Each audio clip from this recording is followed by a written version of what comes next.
بسم اللہ الرحمن الرحیم۔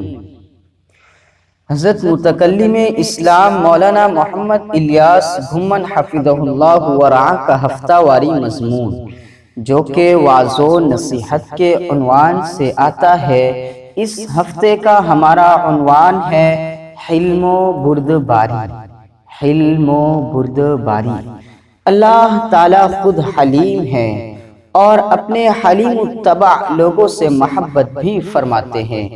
چنانچہ قرآن کریم میں بعض انبیاء کرام اور اپنے نیک بندوں کی صفت حلم کی وجہ سے مدح و تعریف فرمائی ہے۔ حلم کے معنی بردباری اور نرمی اختیار کرنے کے آتے ہیں۔ نرمی اختیار کرنے کے آتے ہیں۔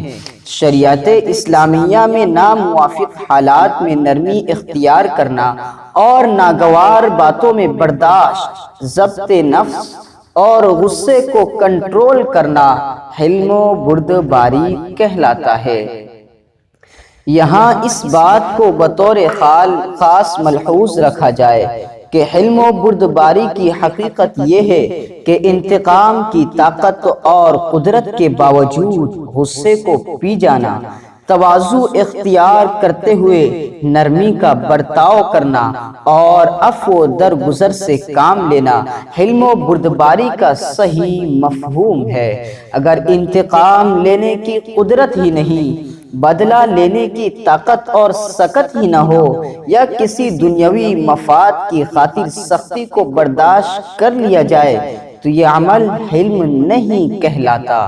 اللہ تعالیٰ اپنے بندوں کے ساتھ صفت حلم سے پیش آتے ہیں، اپنی صفت حلم سے پیش آتے ہیں، اس لیے ان کے گناہوں، خطاؤں، لغزشوں اور غلطیوں سے باوجود قدرت کاملہ اور جزا و سزا اور عذاب دینے کی طاقت کے معاف فرما دیتے ہیں۔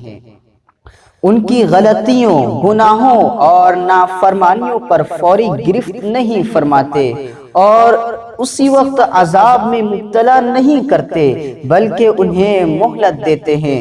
اپنے انبیاء و رسول کو مبعوث فرماتے ہیں تاکہ وہ لوگوں کو گناہوں اور نافرمانیوں سے بچائے، ان کی اصلاح کریں۔ انبیاء کرام کے بعد اولیاء اللہ اس عظیم مقصد میں انبیاء کرام کے نقش قدم پر چلتے ہوئے انسانیت کی رہنمائی کرتے ہیں۔ یہ سب کچھ اللہ کی شان حلم کی وجہ سے ہے۔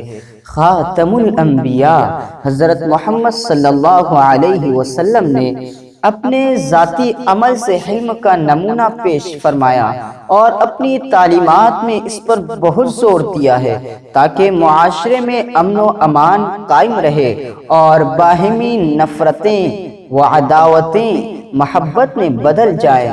چنانچہ احادیث مبارکہ پیش خدمت ہے۔ عن ابی ہریرہ رضی اللہ تعالی عنہ ان رسول اللہ صلی اللہ علیہ وسلم قال لیس الشدید بالسرعة انما الشدید الذی یملک نفسه عند الغضب۔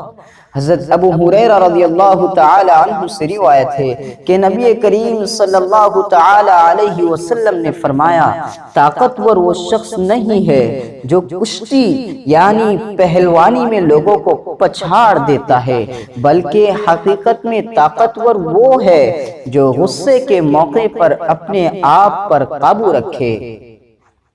عن عائشة رضی اللہ تعالی عنہا زوج النبی صلی اللہ تعالی علیہ وسلم ان رسول اللہ صلی اللہ تعالی علیہ وسلم قال یا عائشہ ان اللہ رفیق يحب الرفق ويعطي على الرفق ما لا يعطي على العنف وما لا يعطي على ما سواه۔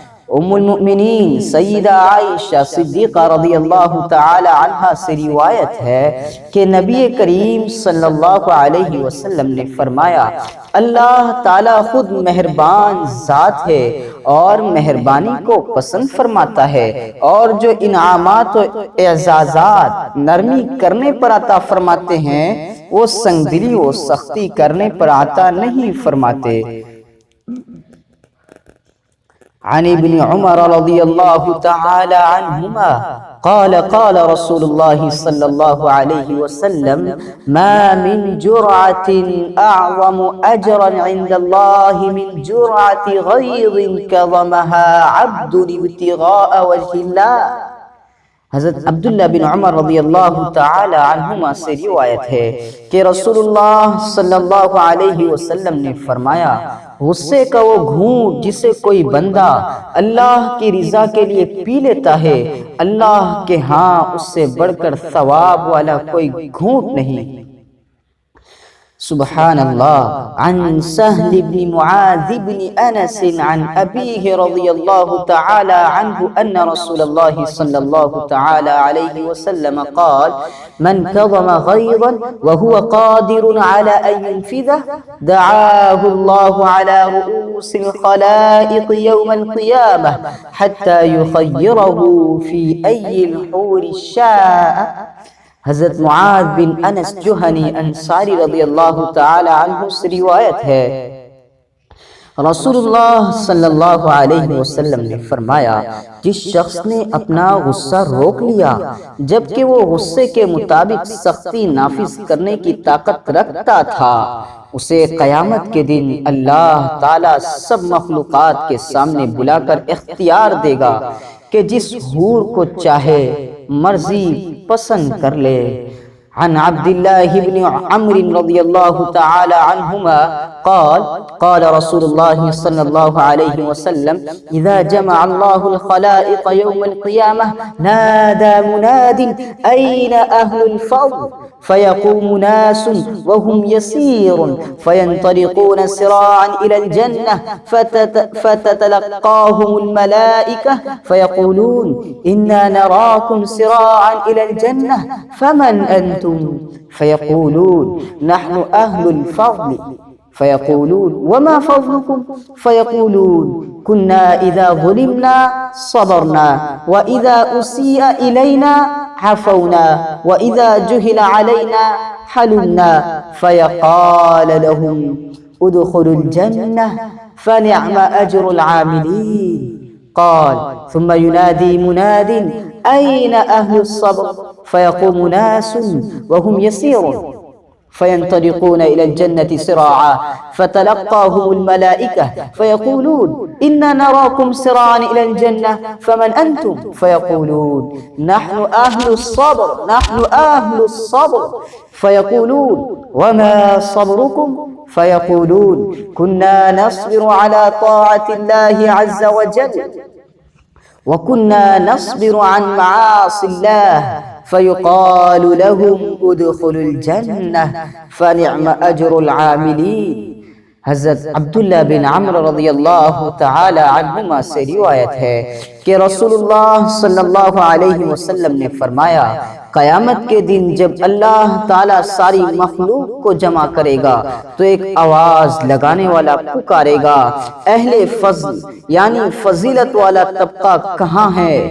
آپ صلی اللہ علیہ وسلم نے فرمایا، کچھ لوگ جو تعداد میں زیادہ نہیں ہوں گے وہ اٹھیں گے اور جلدی جلدی جنت کی طرف چل پڑیں گے، اس دوران ان کو فرشتے ملیں گے، وہ ازراہ تعجب پوچھیں گے کہ کیا بات ہے کہ تم لوگ جلدی جلدی جنت کی طرف دوڑے جا رہے ہو؟ تم کون ہو؟ تم ہو کون؟ وہ کہیں گے کہ ہم اہل فضل ہے۔ فرشتے سوال کریں گے کہ تم میں باعث فضیلت کیا چیز ہے، فضیلت والی چیز کون سی ہے؟ وہ جواب دیں گے کہ جب ہم پر ظلم کیا جاتا تھا تو ہم صبر سے کام لیتے تھے، جب ہمیں کوئی تکلیف دی جاتی تو ہم باوجود طاقت اور قدرت کے غصے کو کنٹرول کرتے تھے۔ فرشتے ان کی باتیں سن کر کہیں گے جنت میں تشریف لے چلو، کیونکہ نیک اعمال کرنے والوں کے لیے جنت بہت ہی اچھا ٹھکانہ ہے۔ عن عائشة رضي الله تعالى عنها قالت سمعت رسول الله صلى الله تعالى عليه وسلم يقول وجبت محبة الله على من أغضب فحلم ام المؤمنین سیدہ عائشہ صدیقہ رضی اللہ تعالی عنہ سے روایت ہے کہ رسول اللہ صلی اللہ علیہ وسلم نے فرمایا، اللہ تعالیٰ کی محبت اس شخص کے لیے یقینی طور پر ضروری ہو جاتی ہے جو غصے کے وقت حلم یعنی بردباری سے کام لیتا ہے۔ عن عمرو بن دینار رضی اللہ تعالی عنہ قال قال رسول اللہ صلی اللہ علیہ وسلم ان اللہ يحب الحلیم الحی الغنی المتعفف ويبغض الفاحش البذیء السائل الملحف۔ رسول اللہ صلی اللہ علیہ وسلم نے فرمایا کہ یقینی بات ہے کہ اللہ تعالیٰ باحیا حلیم و بردبار شخص سے محبت فرماتے ہیں۔ یہ بات اچھی طرح ذہن نشین کر لینی چاہیے کہ شریعت میں جس غصے کی ممانعت ہے، جن مواقع پر ضبط نفس اور حلم و بردباری کا حکم ہے، اس سے مراد وہ امور ہیں جن کا تعلق دنیاوی معاملات سے ہے۔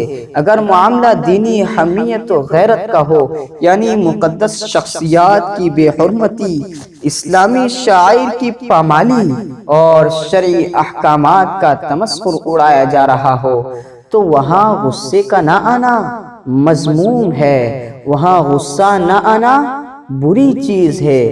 آج ہمارے معاشرے میں مال و دولت اور سامان عیش و عشرت کی بہتات ہے، کمی ہے تو صرف انسانی و اخلاقی اقدار کی، جن کے بغیر معاشرے میں محبتیں، الفتیں اور باہمی خوشیاں نصیب نہیں ہو سکتی۔ آئیے سب مل کر معاشرے میں پھر سے وہ خوشیاں لائیں تاکہ دنیا و آخرت کی خوشحالی و کامیابی ہمارا مقدر بن سکے۔ آمین بجاہ سید النبی المرسلین صلی اللہ تعالی علیہ وسلم۔